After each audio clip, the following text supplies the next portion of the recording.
IOF, IPI, ISS, IPVA, ITBI, EFD, ECD, ECF, DCPF, DIF. Você, contribuinte, sabe o que significam todas essas siglas? E sabe o quanto elas custam para o seu bolso? Fique ligado na programação da Band News FM para acompanhar o Minuto do Contribuinte. Com dicas e exemplos práticos, o advogado e contador Daniel Calderon trata de temas como a carga de impostos, a reforma tributária e o sistema brasileiro. Tudo isso de forma simples e direta, para você e para a sua empresa. Oferecimento Grupo GR, uma empresa há 28 anos inovando nas áreas de serviços de segurança e facilities.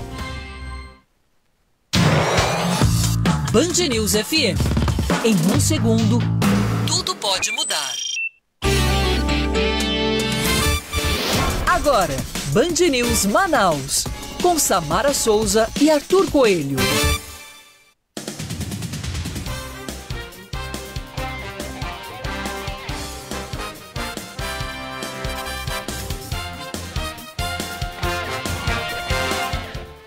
Oito horas 24 minutos.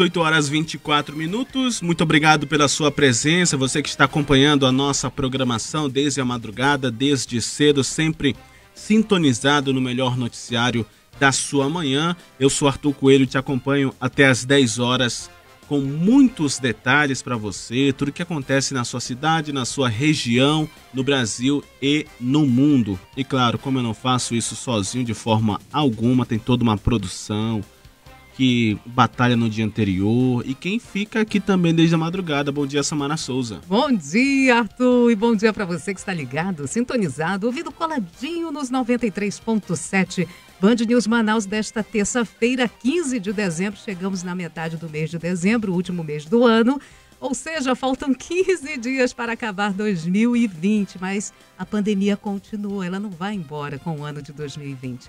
Então, continue usando a sua máscara, continue higienizando as suas mãos e, principalmente, evitando aglomerações.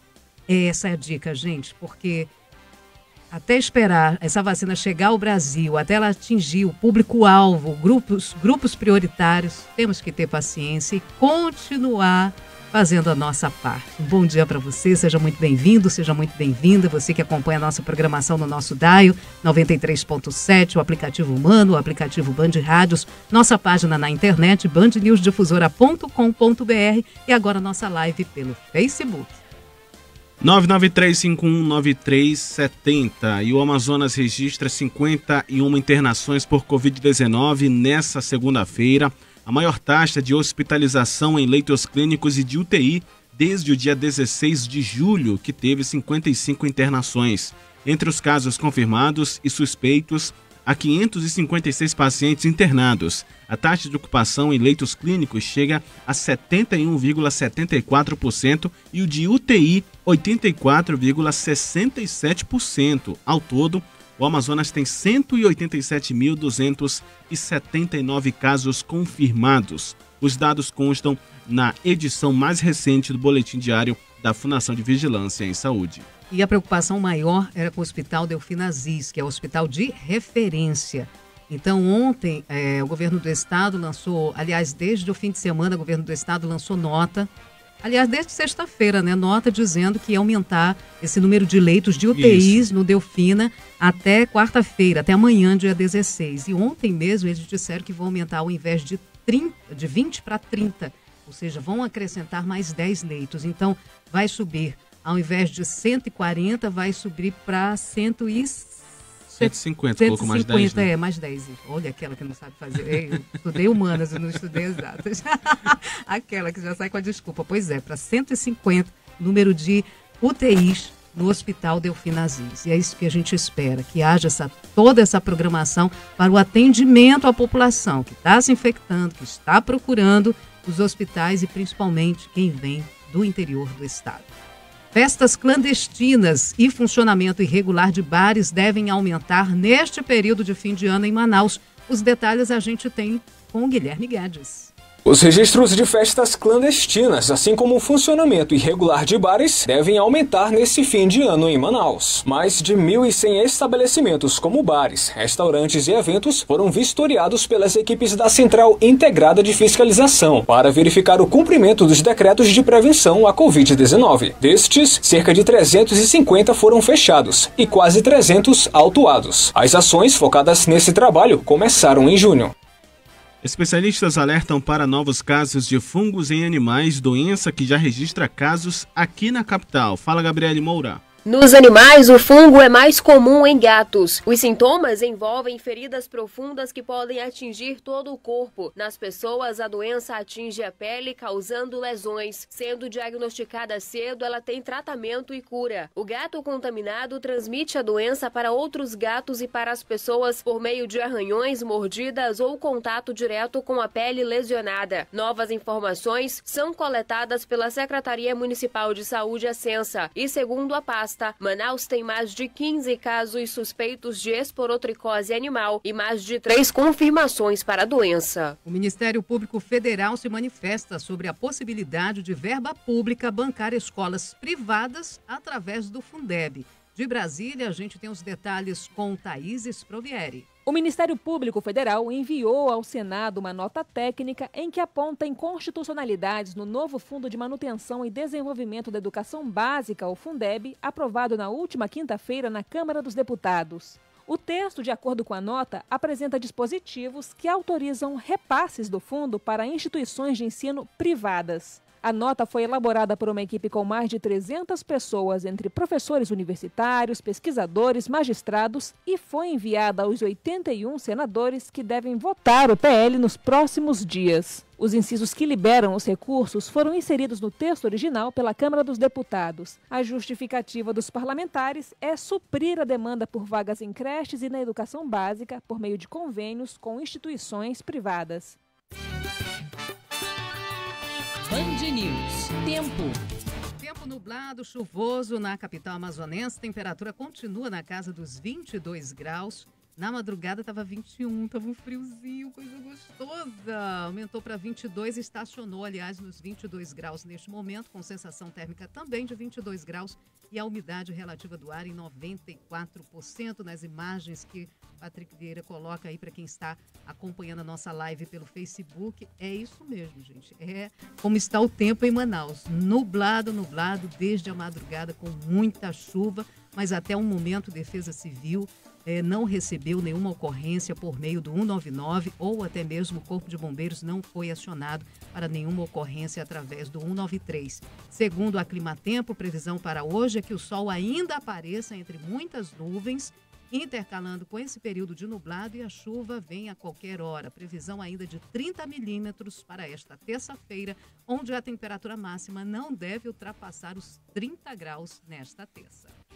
Seu caminho. Vamos falar sobre o trânsito para você, motorista, você condutor, aí nas ruas e avenidas da cidade, começando pelo Parque 10. Atenção, você morador do Parque 10 ou para você que trabalha ou segue em direção a este bairro. Ali na rotatória do Parque Municipal do Mindu tem lentidão na Ivanete Machado, em ambos os sentidos, na rua Dom João também. Trânsito complicado na extensão, para quem vai pegar a Maneca Marques ou para quem vai saindo também da Maneca Marques. Ivanete Machado, já falei, na antiga Carlota Joaquina, também está aparecendo aqui no mapeamento uma lentidão. É bom você tomar cuidado, você motorista que está saindo do bairro, inclusive os moradores, né? E deixa eu ver o nome dessa outra via aqui no Parque 10. Maneca Marques também, na saída, para ter acesso lá na frente a Maripiranga Monteiro, Samara. A situação por ali no Parque 10 não é das melhores nesse horário. Da mesma forma, na Torquato Tapajós. Pense num trânsito complicado para o condutor na Torquato Tapajós. No sentido centro-bairro, tem um ponto a partir do Residencial Alegro até o cruzamento com a Avenida Dona Otília, condutor enfrentando forte retenção. No sentido contrário, sentido bairro centro, a partir do Alegro até... aí vai embora. Até chegar aqui na Constantino Neri, ou de Djalma Batista, ou na Maripiranga. Condutor está comendo uma pupunha, como diz mamãe, para enfrentar esse trânsito pela manhã. Choveu, não tem jeito, né? Isso reflete no trânsito da capital amazonense. E ainda mais com obras na pista, né? Em alguns trechos da capital, aí a situação se potencializa, os congestionamentos. Então, Torquato Tapajós, condutor enfrentando forte retenção, gente. Avisando, a partir do Alegro, ali oposto ao Alegro, Residencial Tapajós. Pronto. Até... Depois ele respira um pouquinho, mas volta a ter um trânsito congestionado antes da entrada para a estrada do aeroporto. E esse congestionamento segue até o Clube Municipal, onde ele começa a respirar um pouquinho mais. Então, muita paciência e atenção, condutor, nesta área da cidade.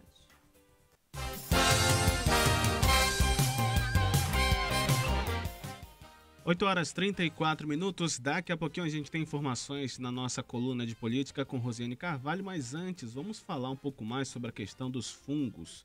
Isso que tem chamado a atenção de muitas pessoas e toda a sociedade amazonense. A gente já passa por essa questão do coronavírus e agora especialistas alertam para novos casos de fungos em animais, uma doença que já registra alguns casos aqui na capital. A reportagem é de Gabriele Moura. Manaus tem mais de 15 casos suspeitos de esporotricose animal e mais de 3 confirmações para a doença, segundo a Secretaria Municipal de Saúde, a Sensa. Nos animais, o fungo é mais comum em gatos. Os sintomas envolvem feridas profundas que podem atingir todo o corpo. Nas pessoas, a doença atinge a pele, causando lesões. Sendo diagnosticada cedo, ela tem tratamento e cura. A médica veterinária Larissa Evelyn diz que os animais não têm culpa da doença e não é preciso jogar ou matar os bichos. Não é preciso criar pânico, porque a equipe de zoonose ela já está fazendo um acompanhamento domiciliar em casos que foram diagnosticados, né? Não deve matar o animal, porque essa doença tem tratamento, então só tem que fazer o acompanhamento certinho com o médico veterinário. Os cuidados que a gente deve ter. O fungo pode ser transmitido ao gato e às pessoas pelo contato com materiais contaminados, como casca de árvores, palha, farpas, espinhos ou terra. O biólogo da Sensa, José Francalino Vital, explica que em caso de suspeita da doença, são necessários cuidados especiais para evitar a contaminação e propagação do fungo. E esse fungo ele fica principalmente no solo, em restos de vegetação e decomposição. Nos animais eles podem transmitir para o ser humano através de mordedura, arranhadura e contato direto com a pele lesionada. Por isso é importante que não só também nos animais que têm a lesão, mas nos animais que estão saudáveis, que eles tenham esse hábito de manter o animal domiciliado. A castração é uma medida que pode ajudar. O gato contaminado transmite a doença para outros gatos e para as pessoas por meio de arranhões, mordidas ou contato direto com a pele lesionada. Outros cuidados que devem ser observados incluem ainda encaminhar o animal doméstico a um médico veterinário, não realizar curativos e não banhar os gatos com esporotricose. Tá dada a dica. Gabriele Moura, na matéria dela, deu todas as dicas. Não há por que ter pavor, não há por que estar saindo, matando gatinho por aí, como já está acontecendo na Zona Oeste, principalmente nas imediações onde estão confirmados esses casos desse fungo, dessa doença que atinge o gatinho. Tem gente já querendo se livrar do gato. Não faça isso, gente. Dê atenção, leve para o centro de zoonoses. Se tiver principalmente algum problema, leve para castrar, porque ele fica mais quieto em casa, deixa de sair, perambular, né? E voltar todo machucado. Quem tem condições leva no veterinário, né? Se perceber alguma coisa, algum problema. Se tiver algum problema com o seu animal, leve no veterinário, saiba o que está acontecendo, se informe. Até para você, de repente ele tem algum tipo de doença que não tem nada a ver com esse fungo, e aí você já faz aquele pré-julgamento, já quer doar o animal, ou já quer se desfazer, fora, né? Tem gente querendo jogar fora, ou matar, envenenar os bichinhos. Faça isso não. A Gabi está lembrando a gente que amanhã no Pensa Saúde é exatamente sobre o assunto, e os nossos ouvintes vão poder tirar mais dúvidas a respeito dessa Deixa eu pegar aqui o nome. Esporotricose. Esporotricose é um fungo que não vem do gato. Ele adquire isso através, ele afia, né, as garras dele, as unhas dele, passando em árvore, passando, né, enfim, madeira. anda pela terra, enfim, e isso vai contaminando o bichinho. Ele que leva essa contaminação, mas não é dele, não vem dele, né? Ele adquire isso pelo local por onde ele passa e pode transmitir para as pessoas. Então, amanhã a gente vai falar mais sobre este assunto e tirar as dúvidas dos nossos ouvintes que podem participar por meio do nosso WhatsApp, que é o 99351-9370. 8 horas 38 minutos, 8 horas 38 minutos. A gente tem informações agora sobre o programa Agroamazonas, que vai beneficiar produtores rurais e municípios do interior do estado. Os detalhes agora na reportagem de Cindy Lopes. É lançado no estado o programa Agroamazonas, que vai reforçar o desenvolvimento do setor primário e diversificar a matriz econômica da região através do sistema CEPROR. A medida reúne uma série de ações e projetos com destaque para regularização fundiária e ambiental, crédito rural, assistência técnica e capacitação de produtores rurais, além de apoio à comercialização e investimentos em infraestrutura, como a recuperação de ramais e vicinais. O programa foi lançado nesta segunda-feira pelo governo do estado durante a visita do ministro da Cidadania, Onyx Lorenzoni. Ele esteve em Manaus para entregar 16 caminhões-baú que beneficiarão 300 agricultores familiares de 16 municípios. O secretário da Produção Rural, Petrúcio Magalhães Júnior, disse que o programa vai gerar emprego e renda para a população. Para fomentar a bioeconomia, para fomentar o agro, a piscicultura, a mineração e as atividades econômicas que vão gerar desenvolvimento, emprego, renda no interior. Durante o evento, o governador Wilson Lima falou sobre o desempenho da produção do estado. Nós conseguimos superar a produção do ano passado, da colheita do ano passado. Ainda é uma produção modesta, a nossa produção de grãos. No ano passado foi algo em torno de 37 mil toneladas. Para esse ano, apesar da pandemia, nós estamos fechando com uma colheita de 42 mil toneladas de grãos, incluindo aí soja, arroz, milho e muito disso puxado pela região sul do estado do Amazonas, onde nós estamos implantando parte do programa Agroamazonas. Na ocasião, o ministro Onyx Lorenzoni destacou a ajuda do governo federal ao estado. O governo solicitou o saldo do rendimento e o saldo de recursos do instrumento, chega de cerca de 2.060 mil reais, e o Ministério da Cidadania encaminha favoravelmente para que o estado do Amazonas possa usar esse recurso nessa área que é fundamental. Ao todo, 46 projetos fazem parte do Agroamazonas, que contemplam ações a curto, médio e longo prazos para promover o desenvolvimento sustentável. Política, com Rosiane Carvalho.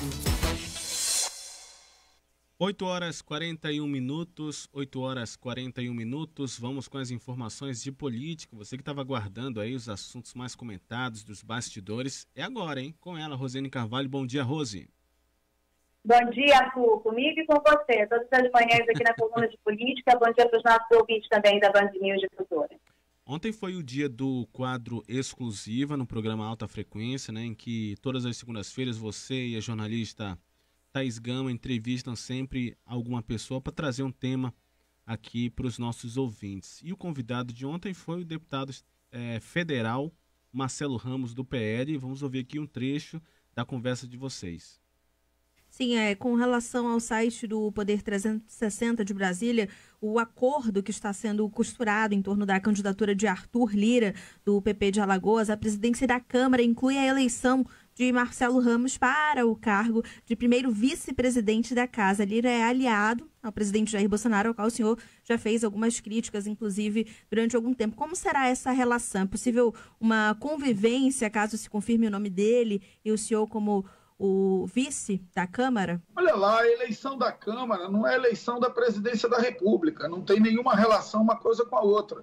Para vocês terem uma ideia, o presidente Bolsonaro apoiou o presidente Rodrigo Maia, e nem por isso o Rodrigo teve uma atitude submissa de defesa dos interesses do Poder Executivo, sem respeitar a independência do Poder Legislativo. Então não tenho dúvida de que o Arthur terá a mesma postura de independência que o Rodrigo teve. E eu segui o meu partido, que decidiu por uma composição com o Arthur, numa perspectiva de ocupar a primeira vice-presidência, o que vai ser algo fundamental para dar voz ao Amazonas, para consolidar uma voz do Amazonas, mas, acima de tudo, para usar esse prestígio e essa autoridade de quem ocupará o segundo cargo do Parlamento Nacional, que é também o vice-presidente do Congresso Nacional, para garantir a captação de mais recursos para o Estado do Amazonas e também para proteger os interesses do povo do Estado do Amazonas, em especial a Zona Franca de Manaus. Então, eu estou muito tranquilo quanto a isso. Todo mundo sabe que eu tenho uma atitude independente em relação ao presidente Bolsonaro e assim eu seguirei, e não tenho dúvida de que não há espaço na Câmara para nenhuma candidatura que submeta os interesses do parlamento aos interesses do presidente, quando esses interesses não coincidirem com os interesses do povo brasileiro. O que agora, deputado, o PL na Assembleia Legislativa hoje tem uma situação peculiar em relação ao mandato da deputada Joana Dark. Em função de algumas declarações dela na eleição da mesa diretora, há uma semana e meia, que ela disse que o candidato lá eleito como presidente, Roberto Cidade, ele queria comprar votos de deputados por 200 mil, os outros parlamentares estão ali articulando uma denúncia contra ela na comissão de ética que visa a perda do mandato, né? Pode chegar à perda do mandato. Como é que o PL avalia, que tipo de apoio o PL está dando para a Joana Dark, ou também tem um senso crítico a respeito da fala dela? Qual é o seu posicionamento a esse respeito, o posicionamento do PL? É óbvio que ninguém pode validar denúncias jogadas ao vento numa sessão da Assembleia Legislativa, ou da Câmara dos Deputados ou da Câmara de Vereadores. Mas num processo de disputa acirrado como foi aquele, vez por outra alguém se exalta. Você acompanhou o meu mandato na Câmara de Manaus e eu era muito diferente do cara moderado de hoje. E quantas vezes eu exagerei e passei do tom? Eu acho que o deputado Roberto Cidade, que vai presidir a Assembleia a partir daqui, vai ter a grandeza de entender que o papel dele, a partir do momento que tomar posse, é o papel de conciliação, de apaziguar os ânimos. A deputada Joana tem um relevante serviço prestado ao povo do Estado do Amazonas e eu tenho certeza que isso não vai prosperar. Claro que medidas podem ser tomadas, mas não a medida drástica de cassação do mandato, que seria absolutamente desproporcional. Tá aí, Rose, apenas um trecho da fala do deputado federal Marcelo Ramos, né, falando dessa possível candidatura, né, como vice-presidente da Câmara, e também sobre o caso da Joana Dark, do mesmo partido dele, na Assembleia Legislativa como deputada estadual. O que mais que ele falou pra gente? Olha, a entrevista do Marcelo Ramos tratou sobre vários assuntos e é interessante que o deputado Marcelo Ramos está num campo de atuação de grande influência e captação também de informação, de percepção de várias nuances do que aconteceu no Brasil e no Amazonas também nesse período. E aí ele aborda vários assuntos nessa entrevista, a gente questionou e ele respondeu a todos, né? Então, assim, acho que em resumo, além do que já está exposto no resumo que vocês colocaram lá agora, ele falou a respeito deste ano de pandemia, mas que em paralelo a essa crise sanitária, o Brasil também passou por uma crise econômica, passa ainda, que deve perdurar algum tempo, e uma crise política. E a opinião dele em relação à questão das crises políticas, das instabilidades que se apresentaram aos ataques às bases da democracia, que é a relação harmônica entre os poderes e o fortalecimento, não enfraquecimento, né? Dessas bases aí do Parlamento, do Congresso, do Judiciário, da própria Presidência da República, do Executivo, e também as outras bases democráticas que estão entre elas a imprensa, né? O que ele coloca é que foi um ano de grande teste. Ele classifica como um ano em que os ataques às bases democráticas ocorreram de maneira mais vívida, assim, de maneira mais complicada da democracia, mas ele diz que no entendimento dele a democracia no Brasil se demonstrou fortalecida no sentido de que resistiu a esses ataques e que na leitura dele não há 2020, além de tudo que deixa, né, as mensagens, deixa uma mensagem também de que não há no país, neste momento, nenhuma predisposição a uma interrupção dessa evolução da democracia, que essas bases democráticas, a relação entre os poderes, eles fortaleceram ainda que sendo atacados em meio a uma pandemia, né? E eu acho interessante que aí entra uma grande polêmica que o Marcelo Ramos, mais uma vez, está inserido, né? Não à toa, ele é muito ativo politicamente, claro. Quem está em grande atuação vai atrair grandes holofotes, né? Neste momento, ele está no contexto da disputa pela presidência da Câmara dos Deputados. Num primeiro momento, aparecia como um dos pré-candidatos, possíveis candidatos do atual presidente, Rodrigo Maia, do DEM.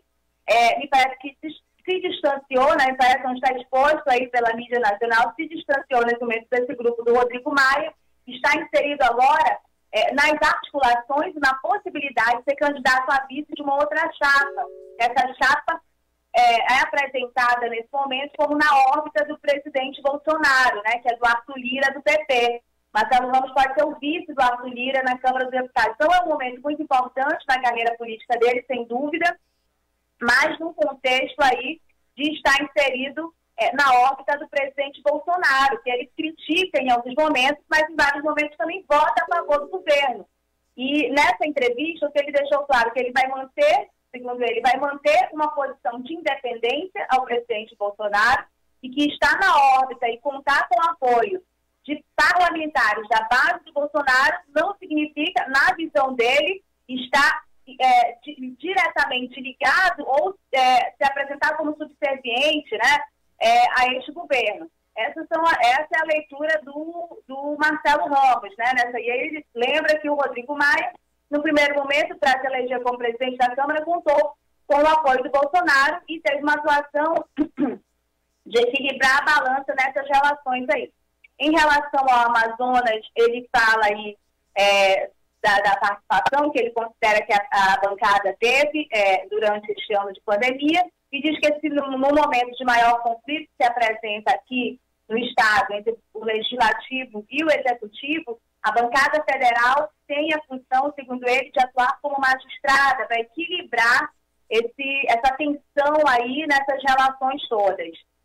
Ele fala também, está aí no finalzinho da entrevista, né, uma opinião a respeito da possibilidade de perda de mandato lá da deputada do PL, que é do partido dele, a Joana D'Arc, que não deve aplaudir condutas que joguem assim, ao Léo, né, joguem para a torcida. A depender do momento dele, alguém muito aguerrido, sim. Né? Você vê que no início do governo Wilson Lima, ainda no campo de oposição, ele era uma das vozes mais veementes. Circulou várias instituições de órgãos de controle nacional levando denúncias contra o governo Wilson Lima. Né? E sempre uma voz muito veemente, tanto no plenário quanto nas redes sociais. Nesse momento, a conjuntura nacional e estadual coloca o PL numa outra condição. Agora, numa condição de mais aliado do governo Wilson Lima e nessa disputa pela Câmara dos Deputados de aliado do governo Bolsonaro. Então, ele vai, claro, baixando as armas, é uma conduta. E ele diz que consegue hoje articular e segurar um pouquinho mais esses ímpetos dele, que ele diz que nesse momento foi o que aconteceu com a Joana D'Arc, né? Acho que é mais ou menos nesse sentido. Sim. Mas ele também, só para convidar os ouvintes, também fala do que deve ser aí, na opinião dele, as prioridades para o governo Davi Almeida, dessas relações, uma leitura de como o PL, o partido dele, sai das eleições. E eu já vi nas redes sociais aí seguidores dele dando de incentivo para que ele seja candidato ao governo, e ele diz que isso é projeto do futuro. Na nossa entrevista, ele diz que os políticos que estiverem mirando a eleição vão estar perdendo tempo, né? Tem que estar focado realmente no que está no contexto da sociedade. Aí, nesse ponto, também fala da vacinação, que os governos estaduais, inclusive o Amazonas, já deveriam estar em andamento, em organização do planejamento da vacinação e não esperar por esse impacto que se estabeleceu no governo federal, no Ministério da Saúde, diante de outros países que já estão bem mais adiantados em relação ao planejamento de vacinação, e é uma solução, né, nesse momento, que é apresentada para a ordem sanitária, mas também para a ordem econômica. É isso. Agora, Rose, a gente fala sobre o governador do estado, Wilson Lima. Ele foi questionado sobre a eleição para a nova mesa diretora da Assembleia Legislativa, que escolheu o deputado Roberto Cidade como presidente da casa, e o governador Wilson Lima afirmou que não é uma questão que diz respeito a ele. A declaração ocorreu durante coletiva de imprensa ao lado do ministro da Cidadania, Onyx Lorenzoni. A gente tem aqui a fala do governador. Com relação à questão da Assembleia Legislativa, essa é uma questão interna da Assembleia e que são os deputados que escolhem, né? Eu não tenho votos, quem tem votos são os deputados. Então não é uma questão que me diz respeito. Deu uma amenizada, né? Será que ele está conformado aí com o resultado na Assembleia Legislativa, Rose? Pois é o jeito, né, na verdade. A declaração do governador, ela é muito correta no sentido que, de fato, é uma questão interna corporis, como se fala, uma questão interna decidir quem é que vai liderar a Assembleia Legislativa, quem vai presidir a Assembleia Legislativa. No entanto, o histórico não é esse, é um histórico de grande influência do governador em exercício, e embora neste governo não haja essa característica da grande influência na escolha desses momentos chaves, houve a tentativa, sim, de influenciar, né? Uma tentativa que mostrou uma série de reações que foram públicas, que todos nós acompanhamos, né? Então não adianta agora dizer que tem bico de pato, tem perna de pato, tudo de pato, não é pato, né? Nós não somos pato, nós sabemos que houve, sim, e que houve uma reação dessa própria base aliada do governo, se aliando com uma oposição, com independente, e colocando uma outra condição, porque não aceitaram a indicação lá da deputada, que era a deputada Alessandra Campelo, né? Houve também tentativas por meio de articulações e jurídicas também para reverter a situação, mas não teve jeito, como a gente já registrou na coluna ontem. Então, essa alteração, ela se mostra necessário e está inteligente mesmo, porque quando não há mais formas de confronto, a eleição não pode passar do dia 17, não há decisões jurídicas agora que determinem que haja nova solução, então você vê que no jogo você não tem outras peças, né? Então, acho que a única opção que restou foi essa, né? De dizer, olha, Assembleia, a decisão é com vocês, né? Até porque não tinha mais outra forma de influenciar. Neste momento, né? O quadro se mostra assim neste momento. Claro que tudo, política é nuvem, como a gente diz, né? Tudo pode ser alterado. Então, neste momento, essa declaração do governador, eu acho que demonstra esse movimento que a gente disse de rendição em função dessa articulação aí que surpreendeu ao governo, né? Do racha na sua base aliada, apoiando o candidato que não era o candidato escolhido pelo governo. É isso. E tem votação hoje na Assembleia, Rose? Tá marcado uma série de votações, acho que eles vão ter uma intensa agenda aí de final de ano, como geralmente 2 ou 3 dias de votação, e aí uma série de questões de interesse também de outros poderes, a gente vai monitorar, e a votação do orçamento, além do fechamento dessa discussão aí sobre a mesa diretora, que com essa declaração do governador, com aquela desistência da ADIM também, dá outros sinais em relação à consolidação do nome do Roberto Cidade nessa disputa pela mesa diretora, né? E as possibilidades de novo realinhamento do governo, como é que o governo vai lidar com essa nova composição da Assembleia Legislativa. O Roberto Cidade é um presidente, vai ser um presidente, deputado que tinha uma boa relação com o governo, né? Então, as chances de conversa, de amenizar são maiores. Mas vamos ver como é que vai se recolocar isso tudo. O governo também, muito embora haja um clima ruim, de má avaliação, a gente percebe aí pelas ações e pelas próprias redes sociais do governador, que tem uma série de agendas positivas, né? Agora, assim, como isso está repercutindo nas pessoas, acho que ainda não dá para dizer que é positivo, né? Assim, por causa do contexto mesmo da pandemia e de tudo, de imagem que foi construída ruim no governo ao longo desse ano de 2020. Rose, obrigado pelas informações. Qualquer novidade, é só acionar nossa equipe. Um ótimo dia para você. Bom dia, Arthur. Tecnologia, com Orson Lacerda. A empresa Huawei volta a se envolver em uma polêmica envolvendo a criação de uma tecnologia para o governo chinês. É isso, Orson? Maíra, todo mundo tem acompanhado nos últimos meses a polêmica envolvendo especialmente a Huawei, a fabricante chinesa de equipamentos de telefonia celular e também de aparelhos, né, de smartphones, né, e toda a polêmica em que a Huawei se viu envolvida nos últimos meses, especialmente no confronto com o governo dos Estados Unidos, que acusa a empresa de ser um tipo de braço de espionagem do governo de Pequim, da China. Pois bem, nunca ficou nada provado nesse sentido, mas essa semana surgiram relatos bastante preocupantes, né?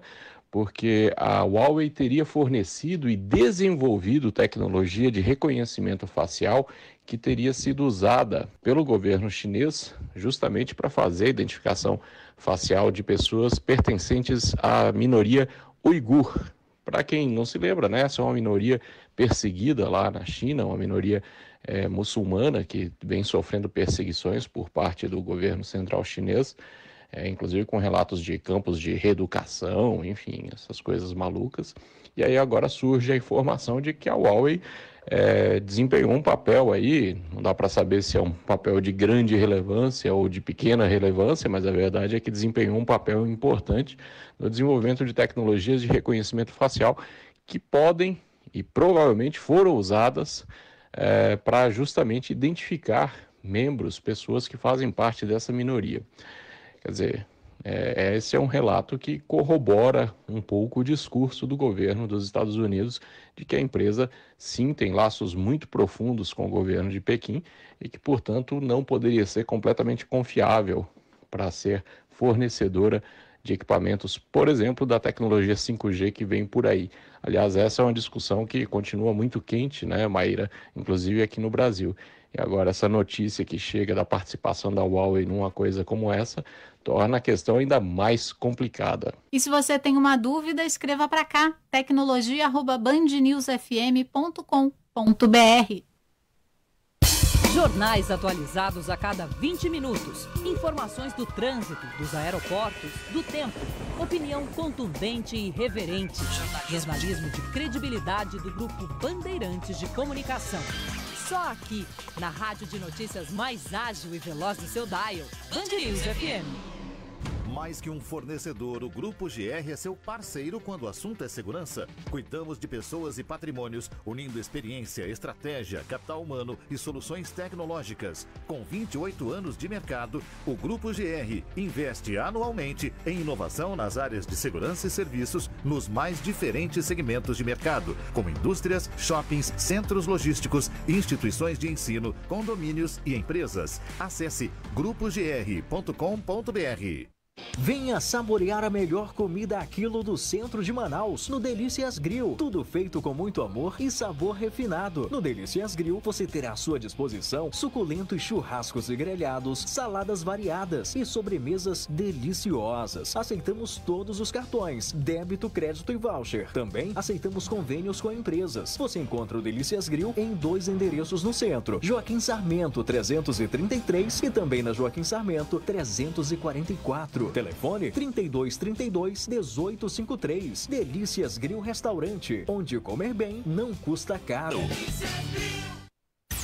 Você ouve Band News Difusora FM Manaus 93.7. Informação.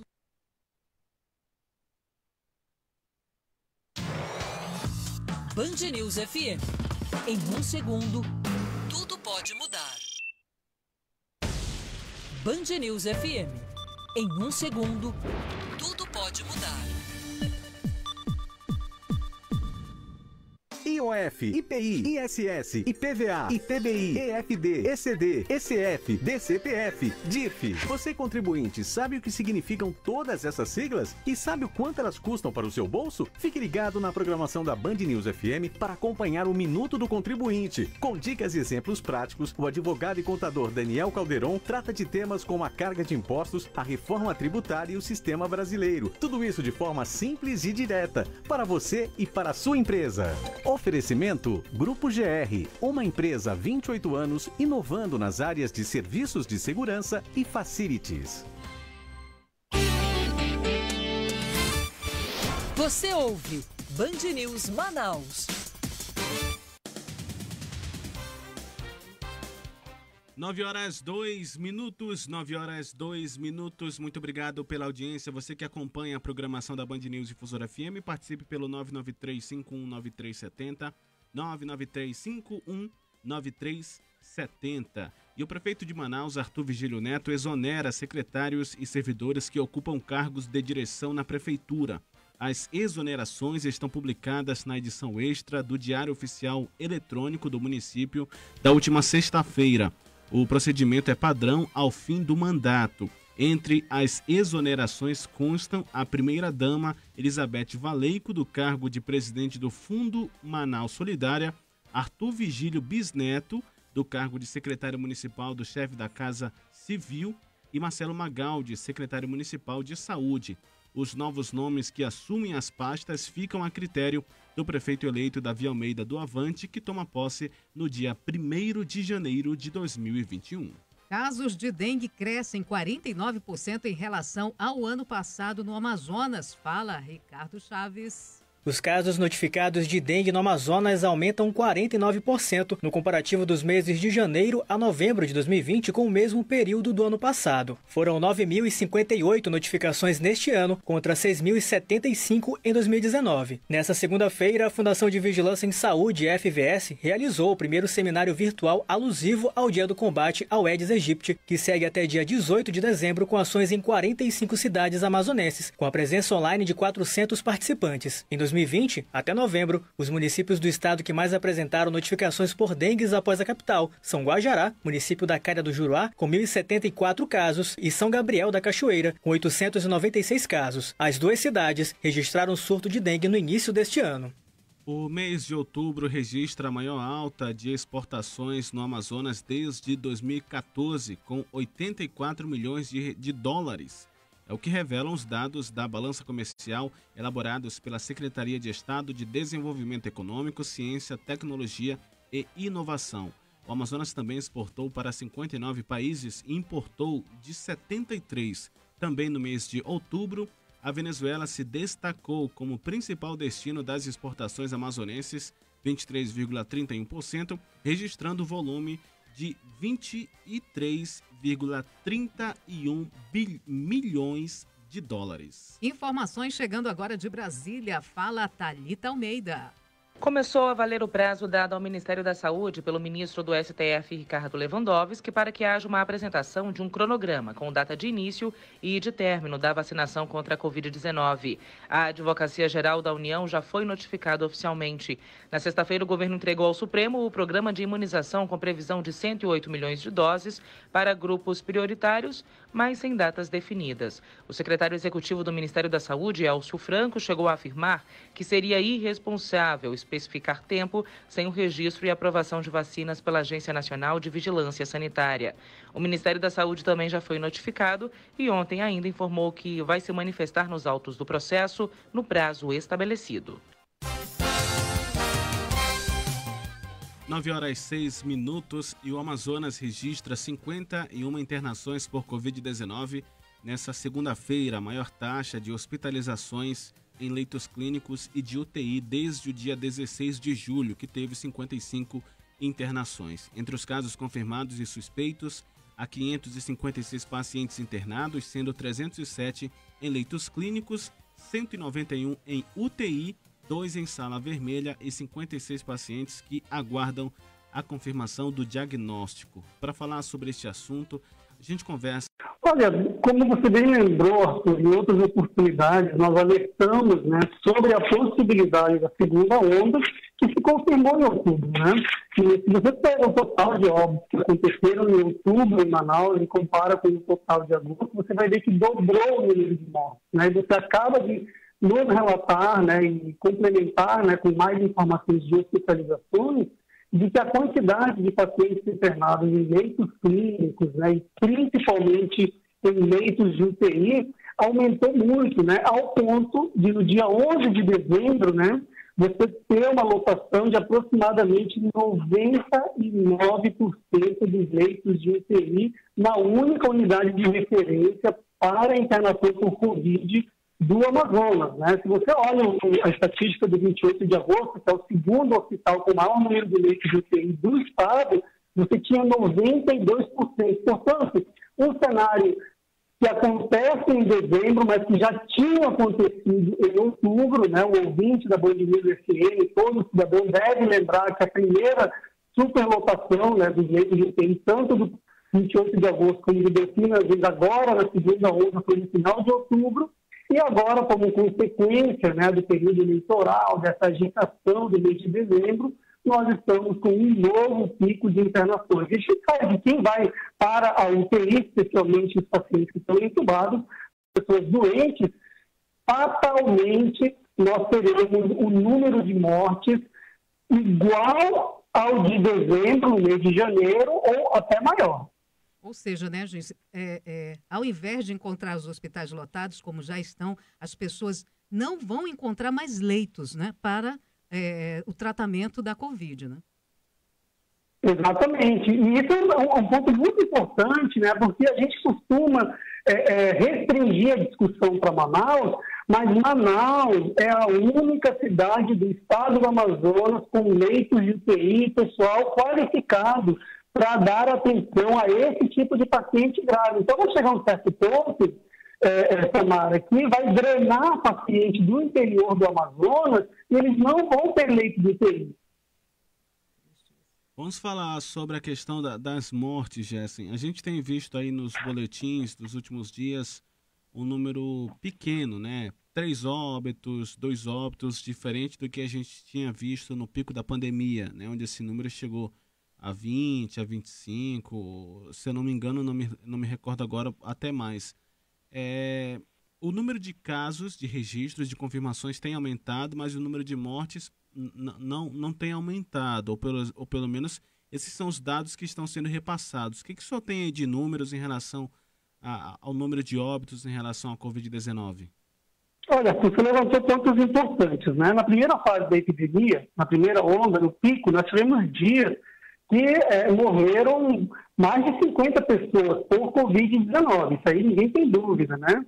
O fato de nós estarmos tendo mais casos agora, na segunda onda, é pura e simplesmente porque o programa de testagem do Amazonas, que era praticamente inexistente nos meses de março e abril, entendeu? Portanto, no ápice da circulação viral, quando você tinha quase toda a população de Manaus suscetível ao vírus, você não conseguia diagnosticar esses casos. Se nós tivéssemos diagnóstico oportuno lá em março e abril, muito provavelmente nós teríamos hoje pelo menos uns 200 mil infectados notificados em Manaus, né? Então, o fato de você ter mais casos agora, né, na segunda onda e menos mortes, não significa que a Covid se tornou mais branda, né? O vírus continua letal. A questão toda é que nós estamos identificando mais casos, que foi ampliado, né, em um número insuficiente, diga-se de passagem, a testagem de testes rápidos e principalmente com RT-PCR, que é o método apropriado para fazer o diagnóstico. Tá? Então, os dados que nós temos visto mais recentemente, de 7 óbitos, 5 óbitos por dia, eles têm um viés que eu sempre faço questão de esclarecer a população. Esse dado é um dado que está naturalmente subnotificado, porque nós sabemos que muitas pessoas vão a óbito hoje, por exemplo, e você só vai conseguir fechar o diagnóstico deles daqui a uma semana. Depois tem mais uns 10 dias para lançar isso no sistema e finalmente ser reconhecido como um óbito por Covid, né? Então, essa interpretação dos dados mais atuais de mortalidade, ela é muito enganosa, Arthur. Agora, Jéssica, enquanto as pessoas, parece assim que as pessoas não estão entendendo o recado ou acham que... tem um estudo recente, internacional, dizendo que Manaus, metade já, ou mais da metade já se infectou, pelo menos 76%, e o restante parece que não está entendendo ainda que pode se infectar. Você acredita que o Amazonas precisa de um lockdown ou de medidas mais severas para conter aí o ânimo das pessoas em não se aglomerar? Para que isso não venha a causar uma situação pior, como a gente já viu em abril no sistema de saúde?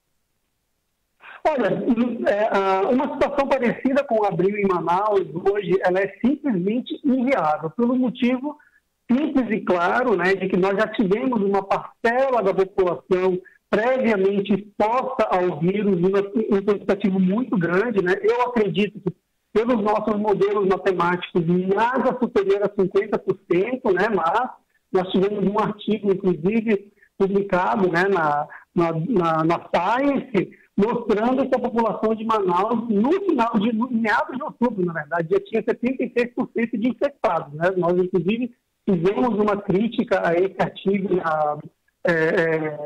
na revista científica, né, jornalista científica da Science, né, que é uma das mais respeitadas do mundo, criticando essa posição, né, porque não seria possível você lá em outubro ter 76% da população infectada e agora a gente acabar de relatar a lotação de leitos de UTI em Manaus, né, não faz sentido nenhum isso, né? Então, esse tipo de informação né, somada ao movimento anti-vacina, ao movimento negacionista da epidemia, né, a essa sensação de que a epidemia já passou, é que torna a situação de Manaus prolongadamente ruim, desagradável, e que, no nosso entendimento, né, esse tipo de situação só pode ser coibido em Manaus para você conter a circulação do vírus, de reorganizar o serviço, a resposta do serviço para lidar com a epidemia por meio de um lockdown, né? A Alemanha acabou de fazer isso numa situação muito, mas muito menos desfavorável do que a de Manaus. O que a gente tem visto em Manaus é a naturalização do sofrimento humano e das mortes, né? Então, as pessoas admitiram, aceitaram, né, aquele pico explosivo de mortalidade lá em abril e acham que, se passamos por aquilo, qualquer tipo de padrão de mortalidade que se observe abaixo daquilo é aceitável. Então, infelizmente, não tem outra solução. A população não vai aderir às medidas de distanciamento físico, as pessoas vão continuar fazendo festas clandestinas, as pessoas vão continuar se aglomerando, porque existe uma crença na sociedade de Manaus, em especial, de que o lockdown é algo que jamais vai ser implementado e que não há nenhum interesse de controlar a epidemia em Manaus. Nosso ouvinte aqui está perguntando se, então, Manaus vive hoje uma situação pior do que a Alemanha. Muito pior, só que com um detalhe importante, né? A Alemanha jamais foi castigada da forma como Manaus foi na primeira fase, né? Então, isso mostra para a gente o quanto os alemães primam pela vida, né? O quanto eles têm interesse, né, em controlar a epidemia, porque sabem que controlando a epidemia evitam mortes e mantém a economia funcionando. Aqui no Amazonas não é assim que funciona, né? No Amazonas tem funcionado de outra forma. Tem funcionado de uma forma que você deixa a epidemia correr solta, né? Sem nenhum controle, mas ao mesmo tempo você não paralisa nenhum tipo de atividade. Por quê? O que está sendo perdido são vidas, né? O que está sendo perdido é a qualidade de vida de pessoas que vão ficar sequeladas, né, por meses, às vezes até anos, o resto da vida, mas sem tocar na economia, né? E isso é algo completamente irracional, né? Você não pode dizer que o contribuinte, né, quem faz a economia se movimentar, deve pagar pela economia. Ao contrário, é a economia que tem que pagar pelo contribuinte.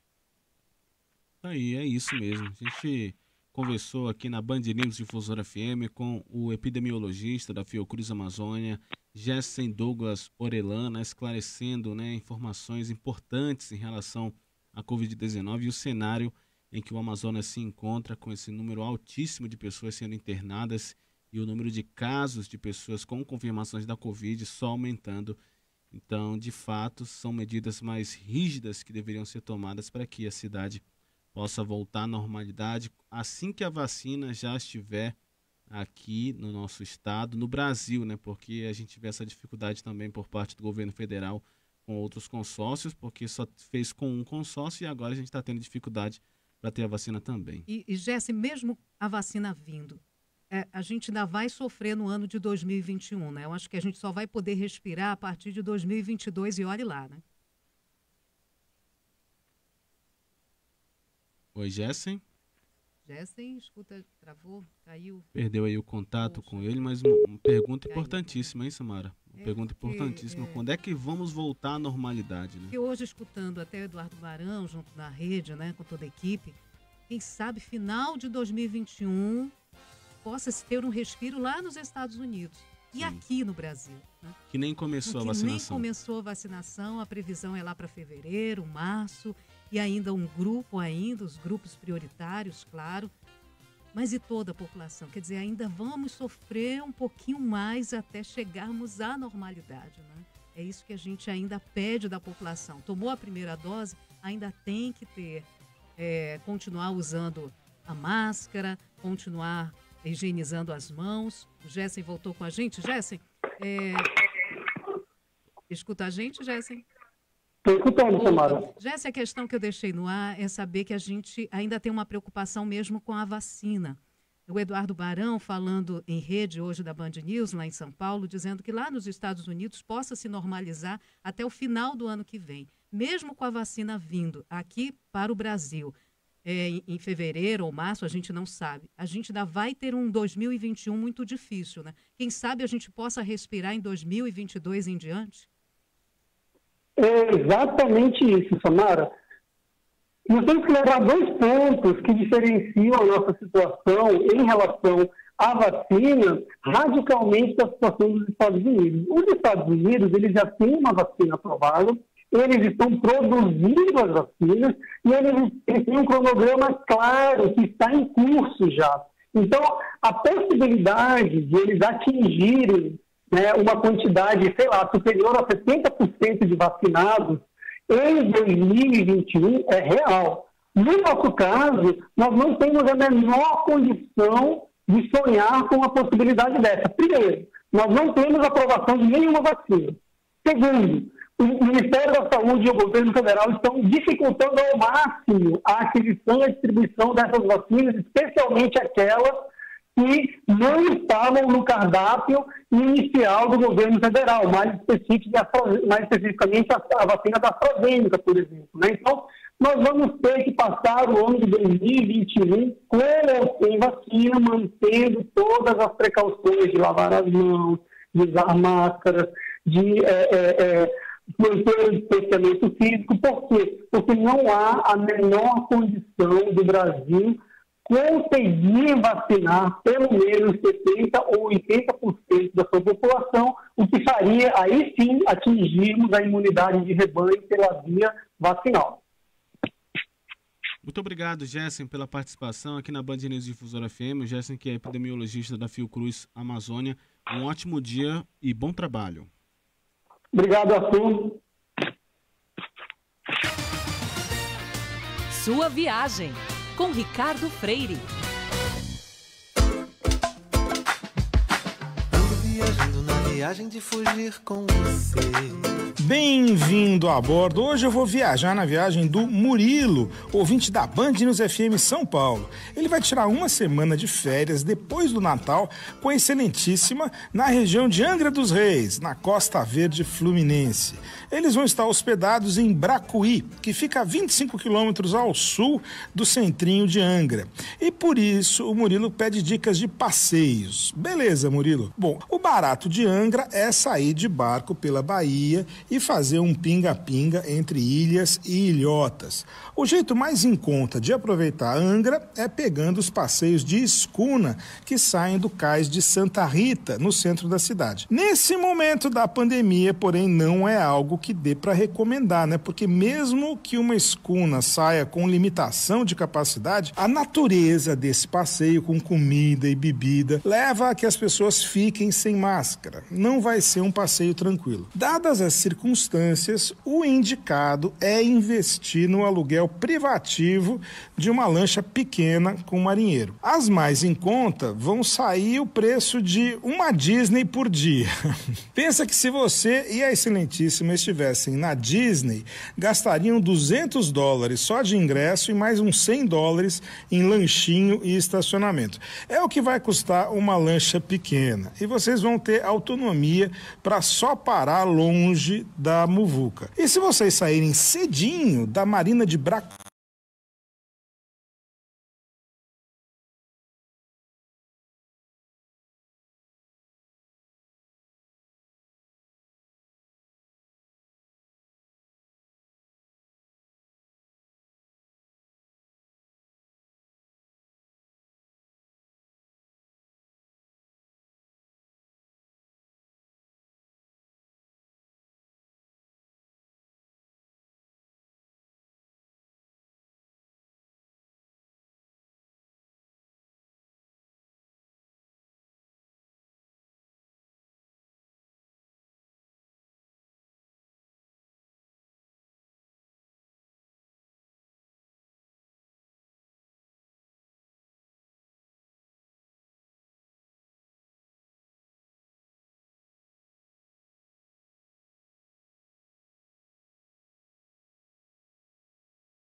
vistoriados pelas equipes da Central Integrada de Fiscalização, CIF, coordenada pela Secretaria de Segurança Pública para verificar o cumprimento dos decretos de prevenção à Covid-19. As ações começaram em junho. De lá para cá, 350 estabelecimentos foram fechados, quase 300 autuados por irregularidades e 100 foram interditados. Nos locais, centenas ou milhares de pessoas desrespeitando as medidas sanitárias. O autônomo Cleiton Brito conta que um bar e mercadinho situado no núcleo 10 do bairro Cidade Nova, Zona Norte, tem registrado aglomerações. Esse bar, ele funciona também como um mercadinho, mas o grande fluxo dele mesmo são as pessoas que vão até ele para consumir a bebida alcoólica, né? Tem aquele karaokê também. Quando a lei determinava que eles só poderiam ficar até as 22 horas,